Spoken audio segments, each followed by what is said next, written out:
Darako po tayo sa pag-aaral ng salita ng Diyos. So magpapatuloy po tayo sa ating series sa susunod na Lord's Day, Lord willing. So for now, bulay-bulayan po natin ang Exodus chapter 3 verses 7 to 8. At pinamagatan po natin ang ating pag-aaral ngayon, The God Who Cares. The God Who Cares. Babasahin ko po yung text natin sa Tagalog translation, ang Biblia. Sundan nyo na lamang po ako. Verse 7, sinabi ng Panginoon, aking nakita ang paghihirap ng aking bayan na nasa Ehipto at aking narinig ang kanilang daing dahil sa mga umaapi sa kanila. Talagang nalalaman ko ang kanilang pagdurusa. Verse 8, ako'y bumaba upang iligtas sila mula sa kamay ng mga Ehipsyo at upang sila'y dalhin sa isang mabuting lupain at malawak mula sa lupaing iyon sa isang lupaing dinadaluyan ng gatas at pulot sa lugar ng mga Kananeo, Heteo, Amoreo, Perezeo, Heveo, at Jebuseo. Pagpalain ng Panginoon ang kanyang mga salitang ating binasa. Pag narinig niyo yung salitang Exodus, ano po ang naaalala ninyo? So para po sa mga pamilyar sa Biblia, diba? So ang naaalala natin ay yung nangyari sa Old Testament, kung saan ay involved ang isang matandang lalaking ang pangalan ay Moises, kasama ang kanyang kapatid na si Aaron, at kung paanong sila po ay makapangyarihang ginamit ng Diyos para palayain ang mga Israelita mula sa kanilang pagiging alipin sa bayan ng Ehipto. Maari ang iba sa inyo inaalala kung paanong ang bayan ng Israel ay pinalaya mula sa Ehipto pagkatapos ang sunod-sunod na mga plagues, no, na natapos sa pamamagitan ng kamatayan ng mga panganay na anak ng mga taga-Ehipsyo dahil walang dugo do sa kanilang mga hamba at sa mga pintuan ng kanilang tahanan. Siguro pag narinig niyo yung salitang Exodus, naaalala ninyo yung bayan ng Israel na tumawid sa dagat na pula sa tuyong lupa, no, nahati yung dagat, no, tapos tumawid sila sa tuyong lupa. So yan ay isang miraculous event. Ang iba sa inyo, maaring pag nabanggit yung pangalang Exodus o title na Exodus, naalala sa inyo nung naglalakbay yung mga Israelita sa disyerto na ginagabayan ng haliging apoy pagkagabi at pinoproteksyonan at ginagabayan ng haliging ulap kapag kaaraw. O kaya naman yung karanasan ng mga Israelita na habang sila ay nasa disyerto, na sila ay pinapadalhan ng Diyos ng karne, pinapakain ng tinapay at pinapainom ng malamig na tubig, no? Kahit na sila ay naglalakbay. Pagka naririnig niyo yung title na Exodus at napapanood niyo marahil yung mga pelikula, no, na nagpapakita ng mga kwento na binanggit ko, namamangha kayo. Hindi naman siguro masama na mamangha, no? Pagka naaalala natin yung lahat ng mga nangyari sa bayan ng Israel sa panahon ng kanilang Exodus. Pero huwag sana nating malimutan na ang kwento patungkol sa Exodus na isinulat sa atin sa Biblia ay hindi lamang po isinulat para tayo ay mamangha, o kaya para tayo ay ma-inspire, o kaya ay para tayo ma-challenge sa buhay natin sa mundo na ito. Actually, this historical event was a testimony not about the great experiences of Israel as they were being delivered from Egypt, kundi ito po mga kwento na ito ay patotoo ng kadakilaan ng Diyos. Ang bida sa kwento na ito ay hindi ang bayan ng Israel. Ang bida sa kwento ng Exodus ay hindi ang magkapatid na Moises at Aaron. No, ang highlight ng story ng Exodus ay hindi yung mga miracles na nakita at na-experience ng bayan na ito. Ang kwento ng Exodus ay kwento kung papaanong naalala ng Diyos ang kanyang tipan at kung papaanong tinupad niya ang lahat ng kanyang mga pangako sa mga ninuno ng mga Israelita bago pa man sila ipinanganak. It is a major event in the unfolding story of God's redemption of His people as revealed in Scripture. Ang nakaka-encourage sa atin sa pag-aaral natin ng kwento na ito ay hindi yung katotohanan ng mga karanasan ng mga tao o ng mga struggles ng mga tao na ito sa buhay, kundi yung nakakamanghang katotohanan na ang Diyos ay totoo at ang pagiging soberano ng Diyos ay ang kanyang paghahari sa lahat ng bagay. Bagamat marami tayong problema sa buhay, ito, panibagong taon, yung iba ay pessimistic ang kanilang perspective sa bagong taon na ito. Pessimistic in a sense na wala naman ako ina-expect na magiging pagbabago. Baka nga lalo pang pumangit ang magiging karanasan ko sa taon na ito. Who knows? Pero tayo, bilang mga mananampalataya, we should not be overwhelmed by the problems of this life. Bakit? Sapagkat dapat na na-overshadow ng ating pong pag-asa sa mabuti nating Diyos ang lahat ng mga pinagdadaanan natin sa buhay na ito. At dahil umaasa tayo sa Diyos na ito, meron tayong pag-asang malalagpasan natin ano man ang ating karanasan. Gusto kong i-summarize ang pag-aaral natin this afternoon this way. God never ceases to care for His people and His complete help comes in due time. Ang Diyos po ay hindi po tumitigil sa kanyang pag-aaruga sa kanyang mga tao at ang kanyang ganap na pagtulong ay dumarating sa tamang panahon. Hindi po lahat ng mga bagay na ina-expect natin sa buhay na ito mangyayari. Ito yung naging totoo sa karanasan ng mga Israelita. Sa text natin, makikita natin ang mga Israelita, pinahirapan sila bilang mga alipin sa Egypt. Pero pag pinag-aralan mo yung history nila, hindi naman sila talaga sa Egypt nakatira. Yung pong buong pamilya ng matandang si Jacob ay nag-migrate, di ba? Sa Egypt at binigyan ng napakaraming mga magagandang pribilehiyo ng naging pangalawang pinakamataas na pinuno sa panahon na yon, ang pangalan ni Jose, isa sa mga anak ni Jacob. Exodus chapter 1 verse 8.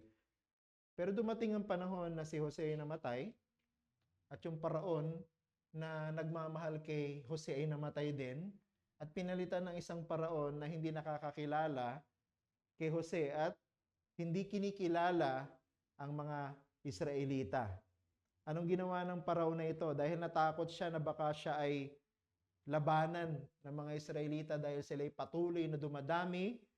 Sabi sa Exodus chapter 12 verse 40, inalipin niya ang bayan ng Israel sa loob ng 430 taon. At dito makikita natin yung context ng ating pag-aaralan ngayon. So two things po yung gusto kong makita natin. From verse 7, gusto ko i-highlight dito the need of God's people recognized. And secondly, so simple lang yung ating yung ating outline ngayon. Secondly, the solution to the need of God's people provided. At yan na makikita natin sa verse 8 ng ating pong text ngayong hapon. So pansinin muna natin yung una, the need of God's people recognized. Siguro nandun kayo at nakaranas kayo ng sitwasyon sa buhay na meron kayong matinding pangailangan pero lahat ng sinubukan ninyo para makamit yung mga bagay na yon ay nabigo. Ganito yung karanasan ng mga Israelita sa mga pagkakataon na ito. Alipin sila ng bayan ng Ehipsyo o ng Ehipto at sila po'y pinahirapan ng husto. At narating nila yung pinakasadsad na karanasan ng kanilang buhay, yung tinatawag nating rock bottom. Yung pinaka-worst experience possible sa isang tao o sa isang group of people. Pero ang nakakalungkot po sa mga karanasan na katulad nito, I don't know if you went through that kind of experience, na pagka nasa rock bottom, parang hopeless na yung tingin ng tao sa sarili niya. At dahil nagpo-focus na siya sa kanyang sariling sitwasyon, sa kanyang sariling nararamdaman, sa kanyang sariling pinagdadaanan, nagsi-self-pity na siya. Ganyan ang nangyayari, no?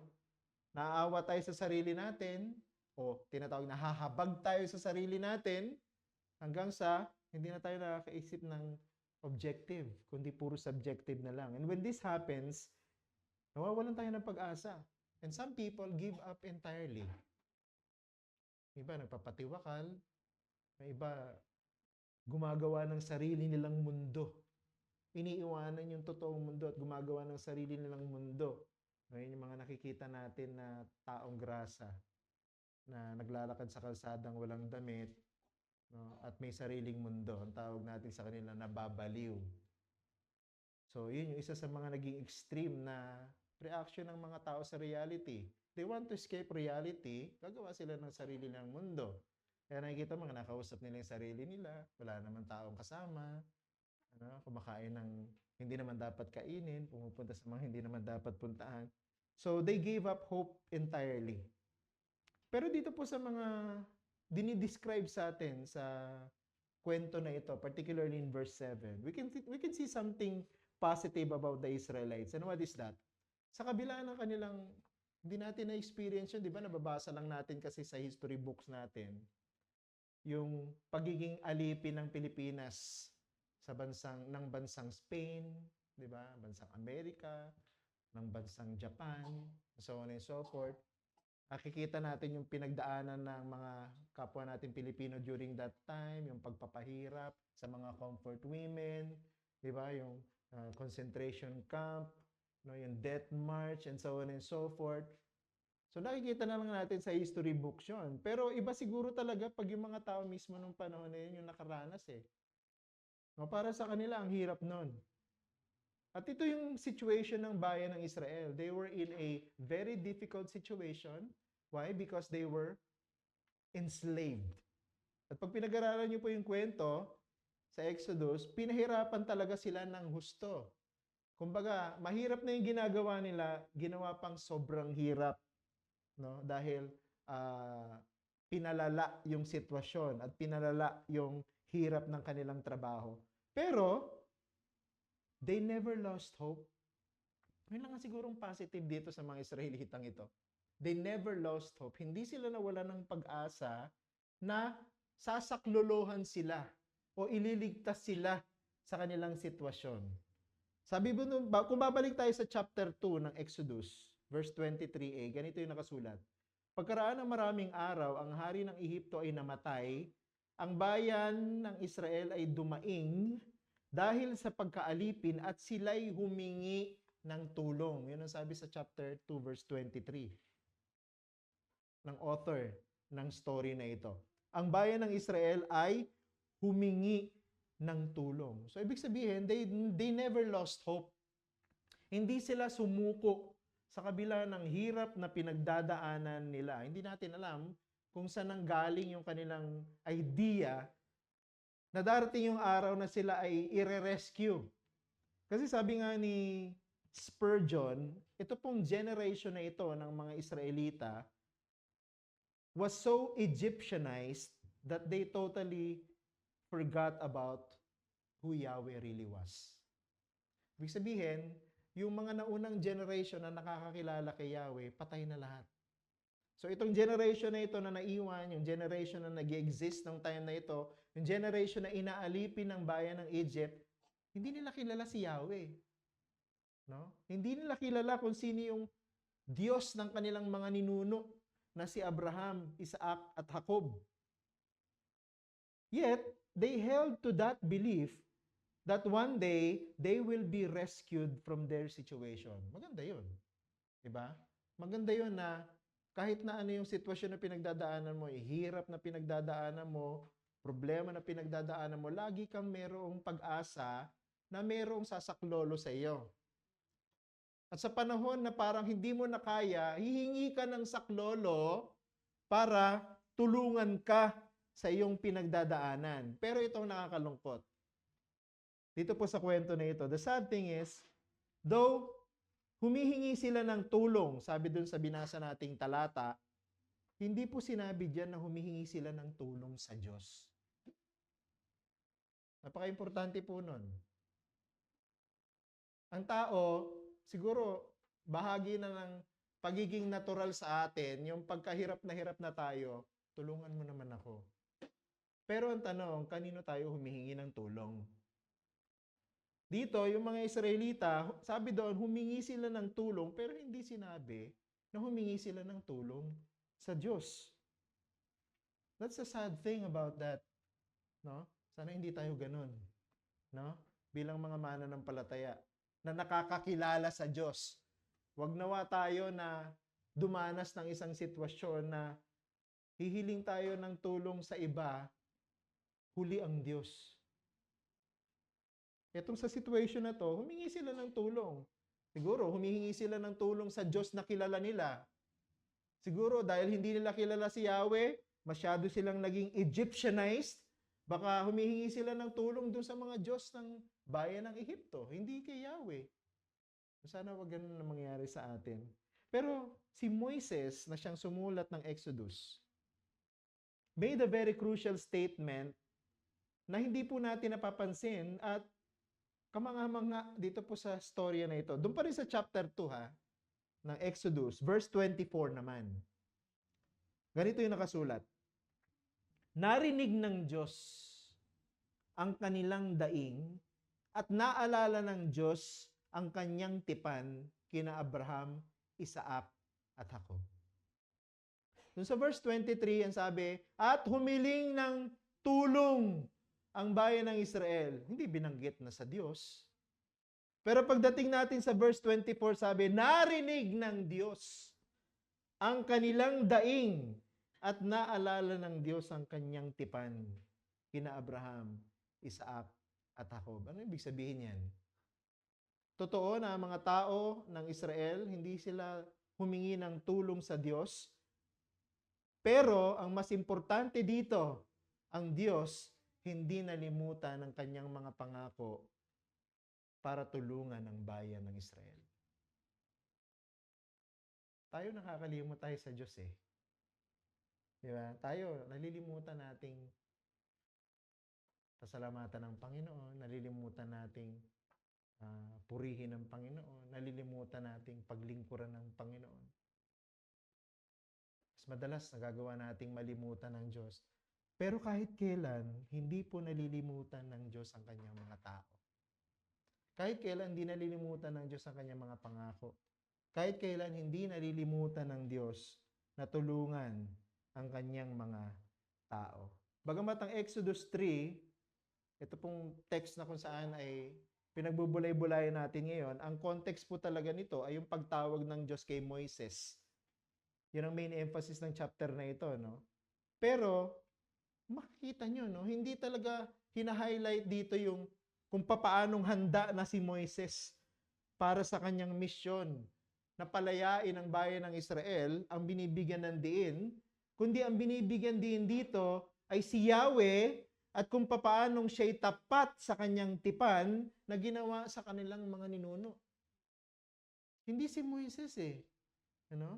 Bagamat the entire story revolves around the call of Moises to become the instrument of God, ano, para palayain yung bayan ng Israel.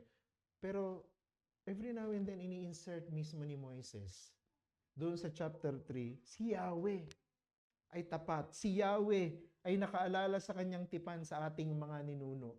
Its focus is not on how ready and desperate Israel was for freedom.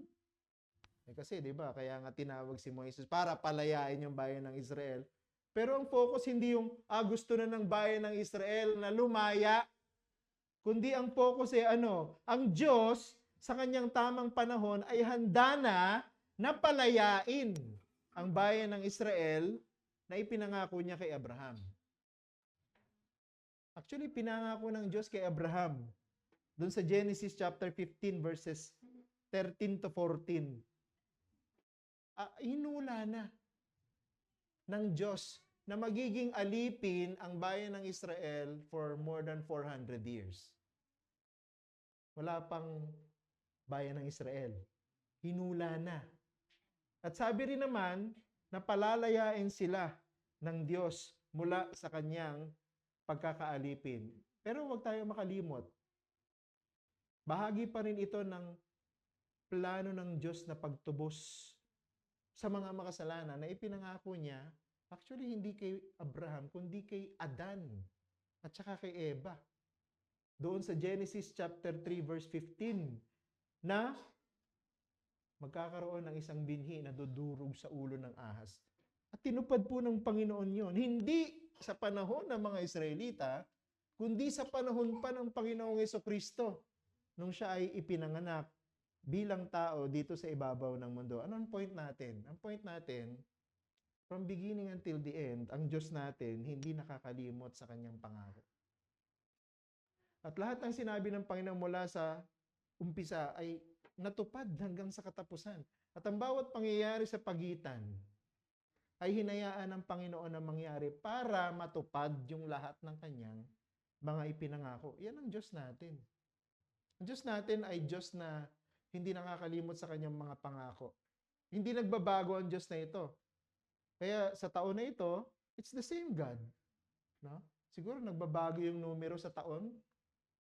No? Nagbabago yung dami ng araw sa bawat buwan. Nagbabago ang panahon.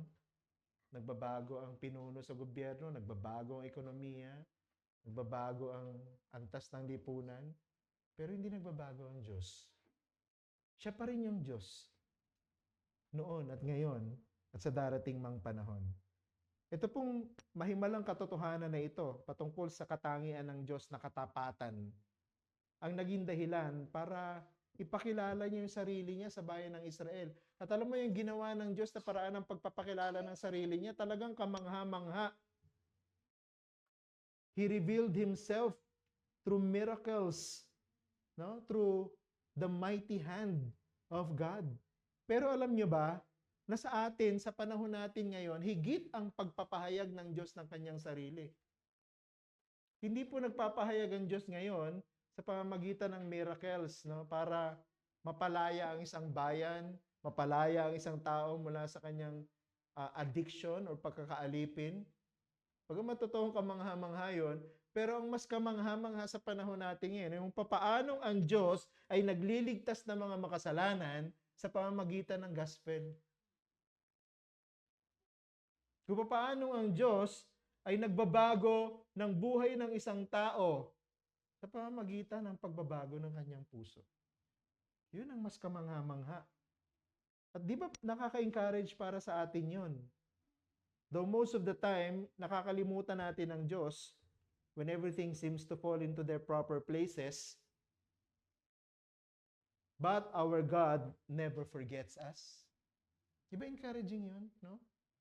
Minsan, hindi nga minsan, madalas, tayo po ay nagiging komportable sa buhay. Nalilimutan na natin ang Diyos. Pero kahit kailan ang Diyos hindi nakakalimot sa atin. Yan yung karanasan ng bayan na ito. Naging alipin sila for 430 years. Namatay na yung lahat ng mga naunang generation na nakakakilala kay Yahweh. Ang natitira na lang walang nakakakilala sa Kanya. Pero hindi nagbago yung Diyos eh. Hindi sinabi ng Diyos, hindi ako kilala ng mga taong ito, wala na akong pakialam sa Kanya. Hindi. Kahit hindi siya nakikilala ng mga tao na ito, nanatili siyang tapat. Hindi sa tao na yan. O hindi sa bayan ng Israel. Hindi sa mga ninuno nila. Kundi naging tapat siya sa kanyang sariling pangako. Sinabi niya yun eh. Kaya tutuparin niya. Kaya tinan niyo sa chapter 3 verse 7. Anong sabi diyan? Sinabi ng Panginoon, aking nakita ang paghihirap ng aking bayan na nasa Ehipto at aking narinig ang kanilang daing dahil sa mga umaapi sa kanila. Talagang nalalaman ko ang kanilang pagdurusa. Pansinin niyo po, yung mga ginamit na active verbs ni Moises dito sa verse 7. Tatlong active verbs eh. Sabi niya, God sees, God hears, and God knows. Nakita niyo sa verse 7? Sabi niya, aking nakita. Sino nagsasalita? Si Yahweh. And then, aking naririnig o narinig. Sino nagsasalita? Si Yahweh. Sabi niya, talagang nalalaman ko. Yan si Yahweh. Bakit dinescribe ni Moises si Yahweh sa ganitong pamamaraan? Itong mga verbs na ito ay nagpapatunay na ang Diyos ay seryoso sa kanyang concern sa kapakanan ng kanyang mga tao. Concern ang Diyos.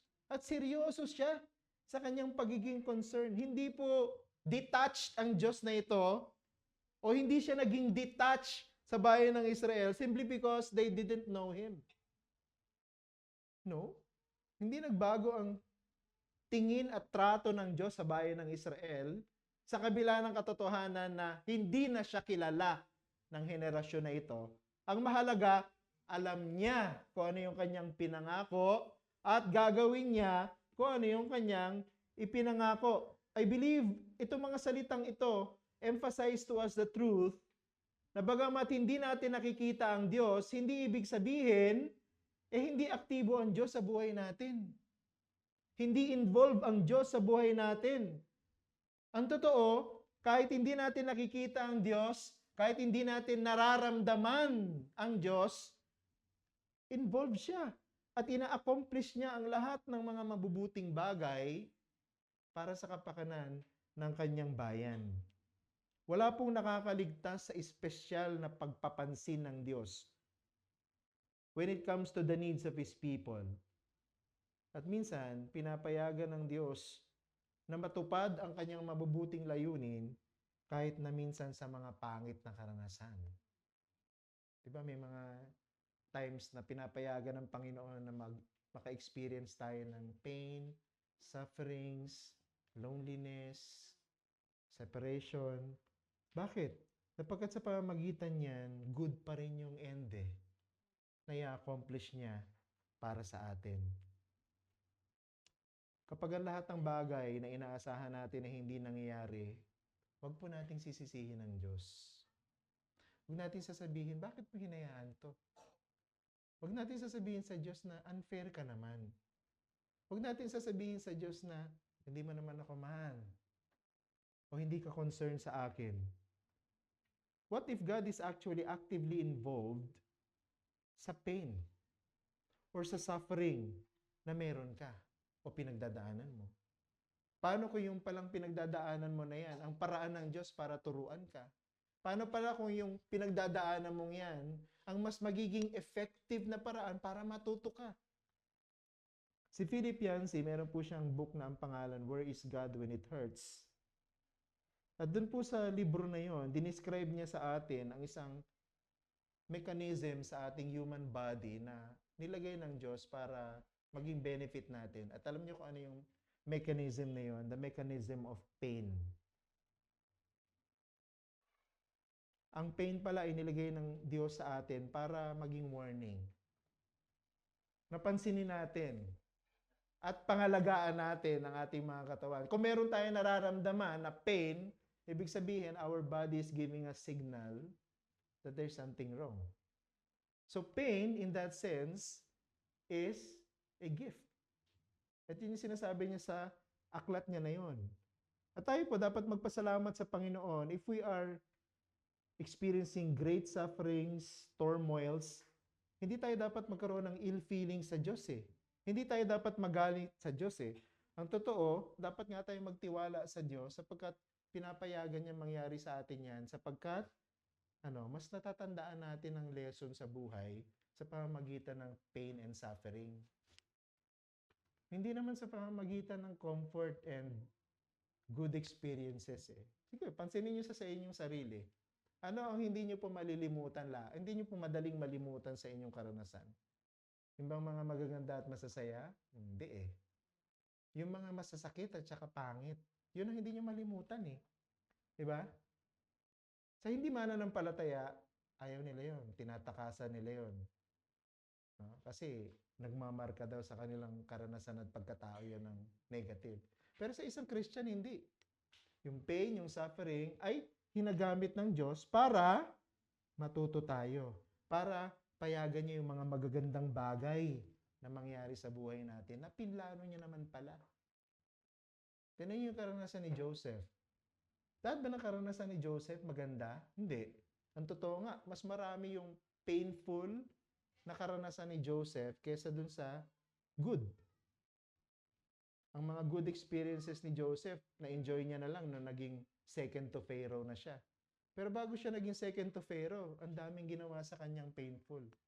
Pinagplanuhan siyang patayin ng mga kapatid niya, tinapon siya sa balon na walang laman para magutom at mauhaw doon, mamatay doon.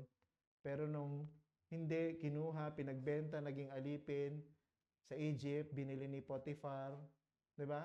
Pag nasubaybayan yung story, puro hirap at pasakit ang pinagdaanan niya. Di ba? Ginamit ang Panginoon para pagpalain ng pamilya ni Potiphar. So what happened? Di ba? Nagustuhan siya ni Mrs. Potiphar. Eh nung ayaw niya, anong ginawa? Nagsinungaling, nakulong siya. Tapos nang tagal niya sa bilangguan, nakalimutan siya nung cupbearer. Di ba? Naalala yung story? Nalimutan siya. Sabi, pag naalala kita, babanggitin kita sa Pharaoh para mapalaya ka. Nalimutan siya.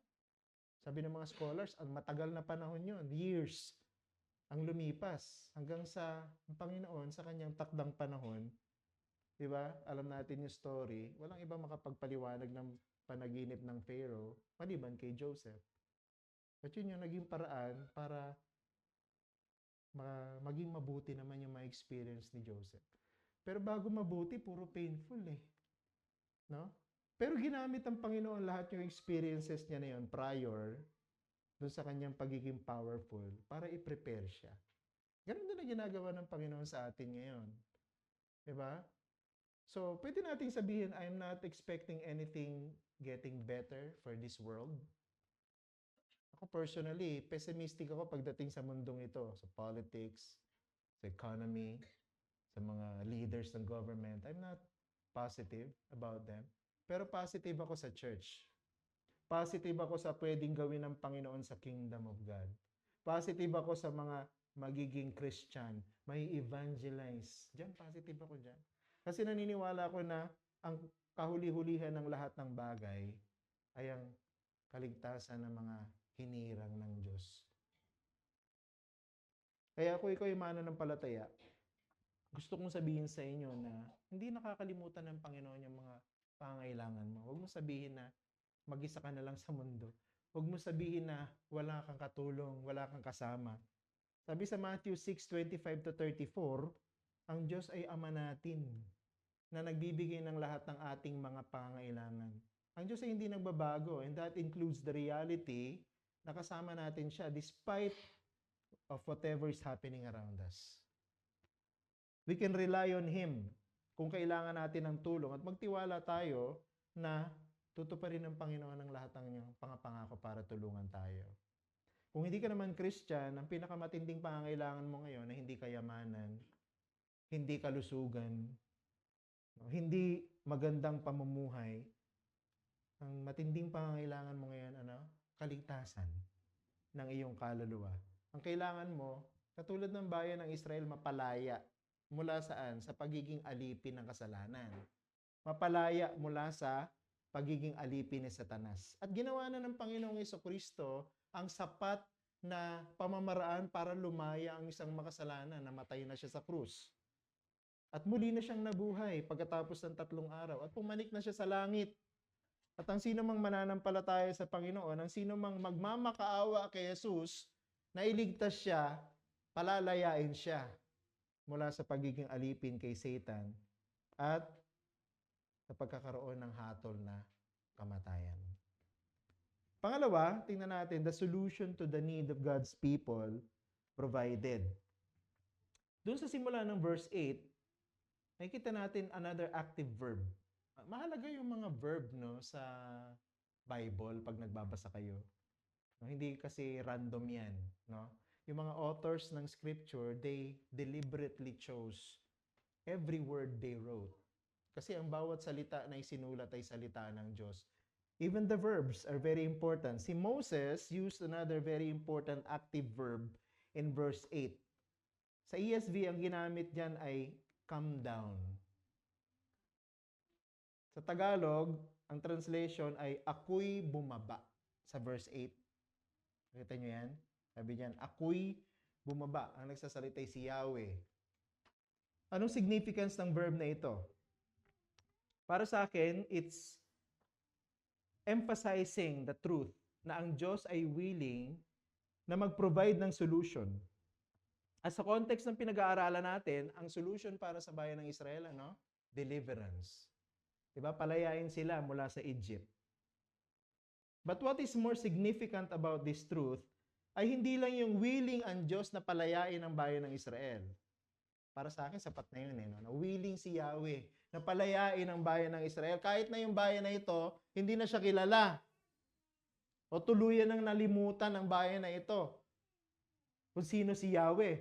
Willing pa rin ang Diyos na sila ay bigyan ng solusyon sa kanilang problema, sa kanilang pangangailangan. Pero what is even more significant is the fact that God is very much involved in the accomplishment of this solution. Hindi lang po ginusto ni Yahweh palayain ang bayan ng Israel, kundi si Yahweh mismo ay aktibong kumilos para palayain ang bayan na ito. God was not simply concerned sa bayan ng Israel, but He actually moved or did something to provide for them. God knows na si Pharaoh would not let the Israelites go. Pag binasa mo yung storya, alam ni Yahweh na magmamatigas ng puso si Paraon. Magpapabalik-balik si Moises at si Aaron para sabihin, palayain mo ang aking bayan. At sasabihin ng Paraon, hindi ko papalayain. Alam ni Yahweh yun eh. Bakit? Kasi sa maraming bahagi ng kwento na ito, binanggit din naman na si Yahweh ang nagpatigas ng puso ni Paraon. Pero, dito sa chapter 3 verse 19, sinabi, papayagan ng Diyos na makalaya ang bayan ng Israel sa pamamagitan ng isang makapangyarihang kamay. Makukumbinsi si Paraon na wala na siyang dahilan para hindi palayain ang bayan ng Israel sapagkat kamay na mismo ng Diyos ang kikilos. Doon po sa chapter 3 verse 20, ganito nakasulat. Tingnan niyo sa inyong Bible, chapter 3 verse 20. Kaya't aking iuunat ang aking kamay at sasaktan ko ang Ehipto sa pamamagitan ng lahat kong kababalaghan na aking gagawin sa gitna niyon at pagkatapos papahintulutan niya akong o na kayong umalis. Pinatitigas ng Panginoon ng puso ni Paraon, pero sa huli, ang Panginoon din na magpapalambot ng kanyang puso sa pamamagitan ng kanyang sariling kapangyarihan.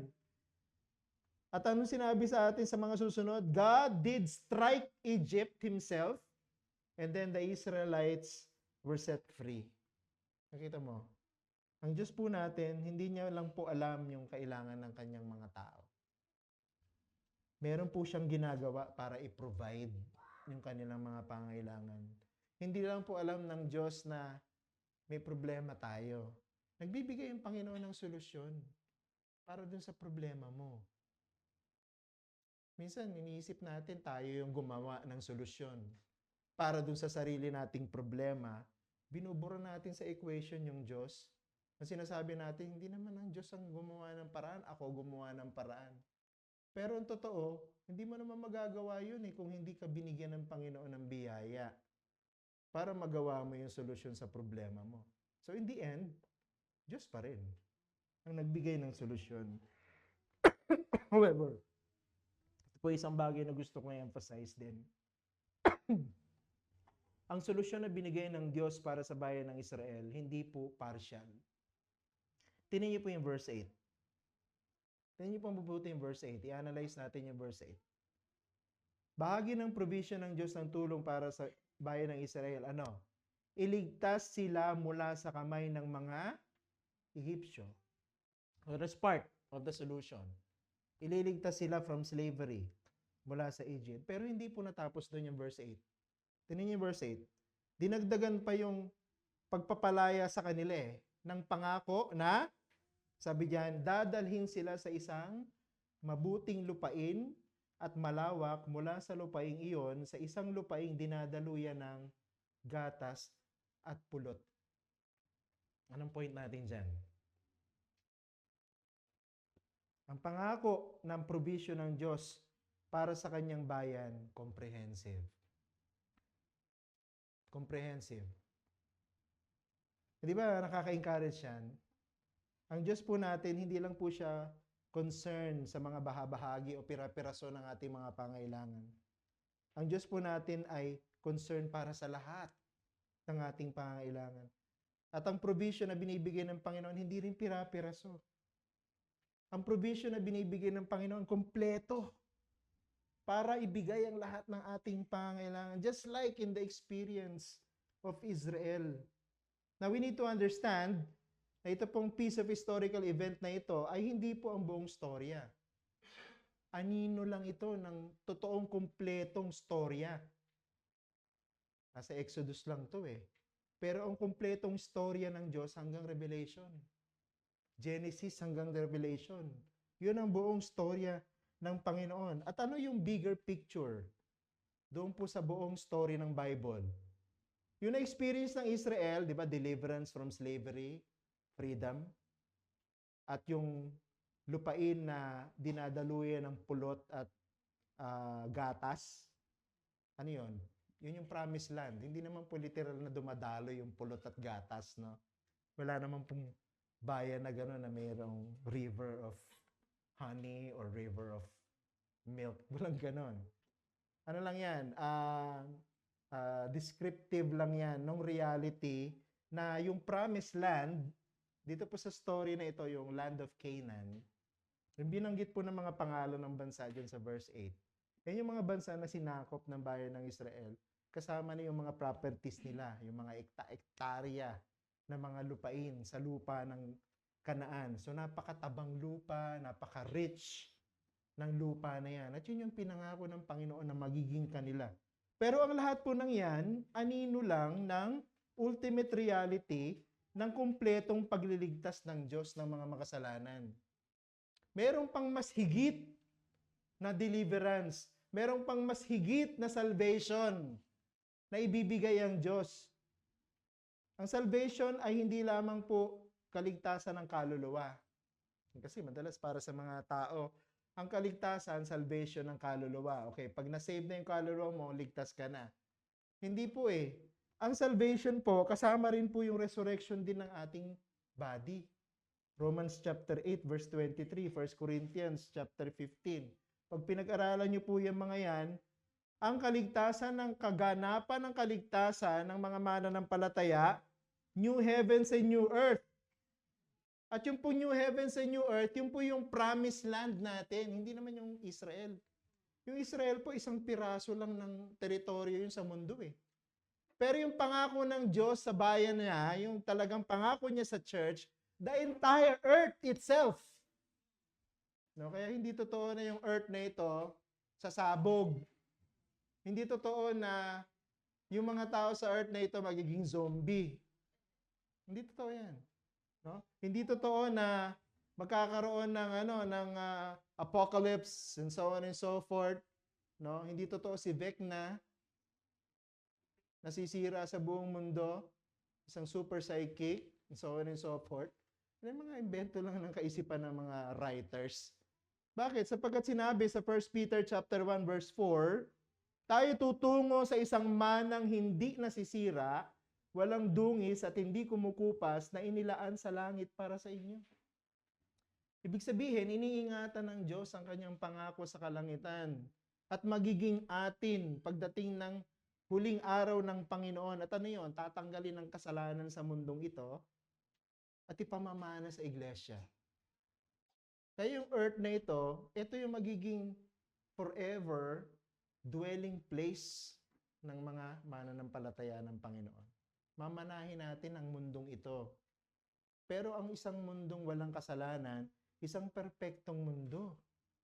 Yan ang ipinangako ng Diyos sa atin. At yan ang kabuuan ng kwento ng pagliligtas ng Diyos sa pamamagitan ni Kristo Jesus. Kumpleto. Hindi lang kaluluwa, pati katawan. Ang tao po ay hindi lang kaluluwa. Kaya yung kaligtasan, hindi lang kaluluwa. Ang kaligtasan kasama yung katawan. Di ba sinabi ng Panginoong Hesus kay Maria at kay Marta, kapatid ni Lazaro, ako kayo nananampalataya sa akin, bagamat kayo mamamatay, kayo muling mabubuhay. at hindi na kayo mamamatay pang muli. Ang tinutukoy ni Jesus doon, resurrection body. So, ibig sabihin, yung kaluluwa ng mga namatay, ibabalik sa kanilang mga katawan na bubuhayin muli ng Panginoon. Na wala ng kasalanan, na wala ng imperfection. It will be a glorious resurrected body. Katulad ng sa ating Panginoong Jesucristo. And with that glorious resurrected body, titira tayo sa mundo magpasawalang hanggan. Kaya may katotohanan yung sinasabi ng mga Jehovah's Witnesses na may magmamana ng lupa. Pero hindi lang 144,000. Na? Ang magmamana, katulad sinasabi sa Revelation, hindi mabilang. Wala sa lahat ng lahi, sa lahat ng wika, sa lahat ng bansa. Sila ang magmamana ng bagong langit at bagong lupa. Ay, maganda yung sinabi sa Romans chapter 8 verse 32 bilang application. Sabi diyan, siya na hindi pinagkait ang kanyang sariling anak, kundi ibinigay sa ating lahat. Bakit naman hindi ibibigay sa atin ng walang bayad ang lahat ng mga bagay? Anong sinasabi ni Paul diyan? Kung nagawa ng Diyos na ibigay sa atin ng pangako ng kumpletong katubusan, ibig sabihin kaluluwa at katawan, hindi ba kayang ibigay ng Diyos yung mga pangangailangan mo sa mundo? Bakit maraming Kristiyano nagwo-worry? Anong ibabayad ko sa kuryente? Anong ibabayad ko sa tubig? Wala kaming pambayad sa apartment. Wala akong pambili ng gamot. Kung nagawa nga ng Diyos na ibigay sa atin yung kaligtasan nang walang bayad at kumpleto. Ibig sabihin, kung ligtas ka ngayon, magaganap yung kaligtasan mo pagbalik ni Jesus. Diba yung pinag-aralan natin for 2 Sundays, living in the light of eternity, this age and age to come. Nabubuhay tayo ngayon, mamamatay din tayo balang araw, pero magpapatuloy tayo hanggang dun sa bagong panahon, sa bagong langit at sa bagong lupa. Kung kayang ibigay ng Panginoon yun, hindi ba kayang ibigay yung mga pangangailangan natin sa mundo? Ang problema kasi hindi naman ang Diyos natin Hindi naman po maliit ang Diyos natin. Hindi naman po mahina ang Diyos natin Ang problema yung pagtitiwala natin. Wala tayong pagtitiwala sa Diyos natin. Pinaliliit natin ang Diyos sa ating paningin dahil wala tayong tiwala sa kanyang mga pangako. Sana maging reminder sa atin itong experience na ito. Diba? Ako naniniwala na bahagi ng Christian living yung binibigyan tayo ng Panginoon ng sapat na biyaya para sa pangangailangan ng kaluluwa natin. Gawin din para sa pangangailangan natin sa pisikal. Hindi naman po puro kaluluwa lang yung biyaya Diba? Mapagtagumpayan ng tukso, lumago sa pananampalataya. Hindi lang naman doon applicable yung grace Ako naniniwala ang grace ng Panginoon applicable din sa pambayad sa upa, pantuition ng mga anak, pambili ng gamot, pamasahe. May grace din ng Panginoon dyan. Diba? Ang problema kasi tayo walang faith. Hindi tayo nagtatrust sa Panginoon.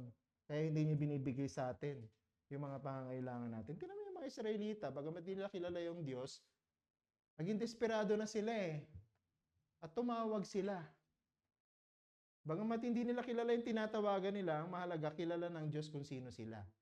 At naalala ng Diyos yung kanyang pangako sa kanila at ginawa ng Diyos na solusyonan ang problema nila.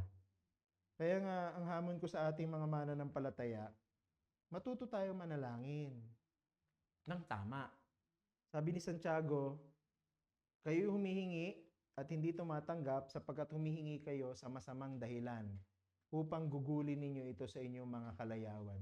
Kaya pala tayo hindi binibigyan ng Panginoon ng tugon sa prayers natin, mali ang ating prayer. Mali ang motive mo. No? Kung bakit ka nagpe-pray. Ang prayer natin dapat kung anong gusto ng Panginoon, hindi yung gusto natin. At dapat yung gusto natin tumugma sa gusto ng Panginoon para tugunin niya yung ating panalangin. Kung ikaw naman ay hindi Christian, ang Panginoon ay hindi mahina. Hindi maikli ang kamay ng Panginoon para abutin ka. Hindi po mahina ang Panginoon para patawarin ang anumang kasalanang meron ka. Wala kang kasalanan na hindi kayang patawarin ng Panginoon. Kayang magpatawad ng Panginoon ng kahit na anumang kasalanan. Ang panawagan nga ng Panginoon sa Matthew 11:28, lumapit ka sa akin, kayong mga nahihirapan at nabibigatan. Ang sabi niyan, bibigyan ko kayo ng kapahingahan. So wala pong itataboy ang Panginoon na sino mang lalapit sa Kanya. No? Wala pong tatanggihan ng Panginoon na hihingi ng tawad sa kanyang kasalanan. At walang tatanggihan ng Panginoon na bigyan ng kaligtasan sa mga humihingi sa Kanya. Tayo po'y manalangin. Aming Ama, maraming salamat sa paalala mo sa amin sa pamamagitan ng lumang kwento na ito sa lumang tipan. Sa karanasan ng mga taong bahagi na lamang ng kasaysayan, pero yung kanilang karanasan na inirecord nyo dito ay umaalingaw-ngaw pa rin kahit sa panahon namin ngayon. Na ikaw ang Diyos na nagmamalasakit sa amin. At hindi mo lang batid o hindi mo lang alam o hindi ka lang concerned sa aming mga pangailangan, pero meron kang ginagawa para solusyonan yung mga pangailangan na to ng inyong mga tao. Ang kulang lang po talaga sa amin ay yung sapat na pagtitiwala. At yung pagtitiwala na yon na nagiging resulta para makita namin na yung mga pangako mo ay talagang tinutupad mo lahat. Sana po sa taong ito, 2026, nagsisimula na naman ang bagong taon. Medyo malayo-layo na naman ang aming lalakbayin sa taon na ito. Sana wag mong alisin sa aming alaala yung katotohanan na ikaw na aming Diyos ay totoong concern sa aming mga pangangailangan at nagbibigay ka ng kumpletong solusyon sa lahat ng aming mga pangangailangan. Dumarating ito sa tamang panahon, katulad sa karanasan ng bayan ng Israel. Nung panahon na kailangan nilang mapalaya, tinawag mo si Moises, kasama si Aaron, at ginamit mo para sila ay maging instrumento para ang bayang ito ay mapalaya mula sa bayan ng Israel. Pero sila'y lumaya, hindi dahil sa ginusto nila. Sila'y lumaya dahil nakikita mong panahon na para tuparin ang iyong pangako sa kanilang mga ninuno na sila ay lalaya mula sa pagiging alipin pagkatapos ng mahigit na 400 taon. Dahil tapat ka at dahil ikaw ay Diyos na totoong nakakakita ng pangangailangan namin at may kakayahan na ibigay ang solusyon sa mga ito. Kaya pinupuri ka namin at patuloy ka naming pupurihin sa buong taon na ito at sa mga darating pa. Bigyan mo kami ng kakayahan na lagi naming gawin ito na papurihan ka at mamangha sa iyo sa bawat saglit ng aming buhay. Ito po aming dalangin sa ngalan ni Jesus namin, Panginoon. Amen.